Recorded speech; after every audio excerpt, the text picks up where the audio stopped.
Pois bem, retomando então para a nossa segunda aula de revisão sobre a universal transversa de Mercator, nós vamos adiante no sentido de compreender um pouco no fuso como se materializam esses valores.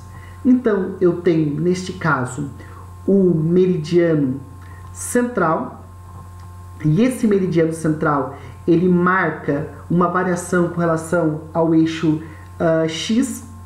Por esse motivo, temos 500 mil em cima do meridiano central, e esse valor cresce para leste e decresce para oeste. Sendo que, para o eixo das ordenadas, ou seja, os eixos Y, em cima do equador, sobre o equador, nós temos dois valores distintos, que é 0 metros e 10 milhões de metros. Sendo que esses valores decrescem para o hemisfério sul, 10 milhões, 9 milhões, 8 milhões de metros, e esses valores crescem sentido ao hemisfério norte, 0 metros, 1 milhão de metros, 2 milhões de metros, e assim sucessivamente, ou seja, e se materializa em metros, como eu estou comentando, mas pode também se materializar em quilômetros.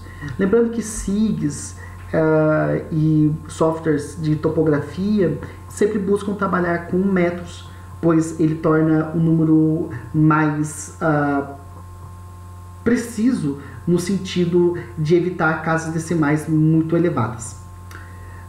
Avançando então, nós temos que entender que para a materialização das coordenadas, nós temos os eixos E e N. Esses eixos E e N, ele corresponde ao plano, as coordenadas plano retangulares, aos eixos X e Y. No sentido norte e sul, que é equivalente às ordenadas, nós temos, por convenção, a letra N. E no sentido leste-oeste, que é equivalente às abscissas, né, o eixo X, né, e nós temos a letra E, de East em inglês, e N de North. Nesse sentido, um par de coordenada, ele deve ser materializado, como eu falei para vocês, um ponto E, vírgula, N. Em alguns casos, E, ponto e vírgula, N. O que isso representa? Nós temos primeiro que marcar um ponto na coordenada leste e oeste, que seria o eixo X, vírgula, o ponto que marca determinada materialização do ponto no sentido norte-sul, seguida a letra N. Lembrando o seguinte, que a letra N refere-se à direção norte-sul. Não necessariamente quando a coordenada UTM estiver no hemisfério sul, deve-se marcar S para a coordenada, por convenção. Nós temos alguns SIGs, como por exemplo o Spring, que foi desenvolvido aqui em São José dos Campos, e o próprio Google Earth, que eles decidiram adotar a letra S, acredito que por uma facilidade de usuário, de não se perder. Mas por convenção original, são as letras E e N. Então, só retomando aqui a este slide, a partir daí nós temos a compreensão de fato de como o sistema de projeção TM trabalha.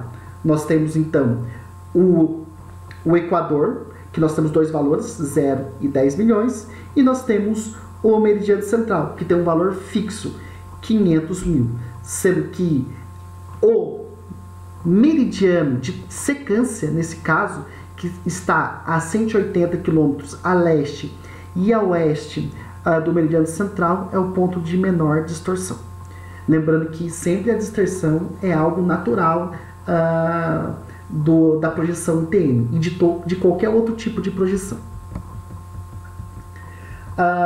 É relevante destacar também que o TM, o sistema de projeção TM, divide a Terra no sentido longitudinal, latitudinal, em segmentos de 8 graus, como nós vamos ver mais adiante. Nós temos aqui no Brasil, começamos no extremo oeste do Brasil, no fuso 18, até o fuso 25, que é a região do Recife, incluindo isso aí também grande parte das nossas ilhas, inclusive Fernando de Noronha.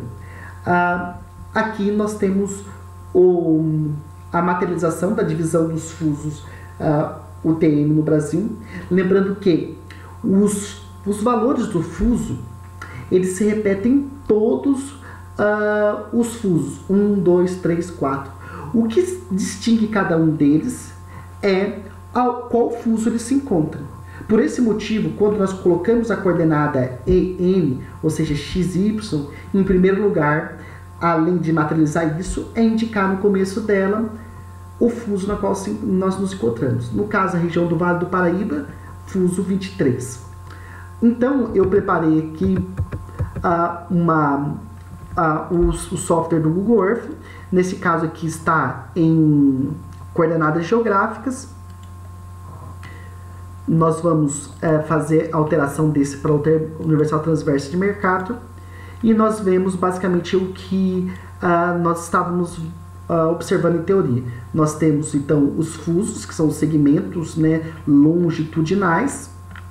E nós temos divisões latitudinais, que são segmentos de 8 graus, começando pela letra C, D, E, até a letra X no extremo norte do planeta, como eu havia dito para vocês, o segmento X.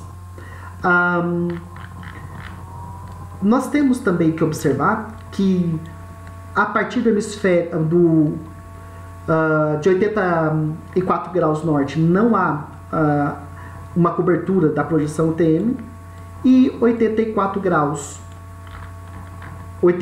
ao sul também não temos a cobertura do sistema de projeção UTM. Começando aqui no fuso 1, no antimeridiano de Greenwich, e terminando no próprio antimeridiano de Greenwich, no fuso 60. Apenas uma especificidade que deve ser lembrada, que para o Brasil, o sistema UTM, quando nós estamos muito próximos ou ultrapassamos o hemisfério sul para o hemisfério norte, no caso da regra internacional, eu estou aqui, como você pode observar, 9 milhões, e quando eu passo para o hemisfério norte, ele zera esse valor. Se eu der um zoom aproximadamente aqui na região do Amapá, nós vemos aqui muito próximo de zero esse valor da projeção e da coordenada UTM. Aqui nós temos, nesse caso, Macapá.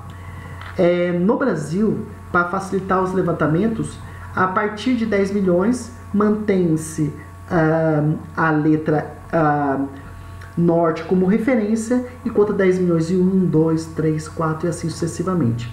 Como nós podemos perceber, se vocês observarem aonde eu estou aqui agora com o meu mouse, o Google Earth ele aponta para o hemisfério sul a coordenada S e para o hemisfério norte a coordenada N. Lembrando que essa é uma especificidade do Google Earth, acredito que para facilitar o usuário. Pois bem, assim nós terminamos a nossa revisão sobre Universal Transversa de Mercator. Espero que vocês tenham gostado. Aproveitem para fazer leitura e bons estudos.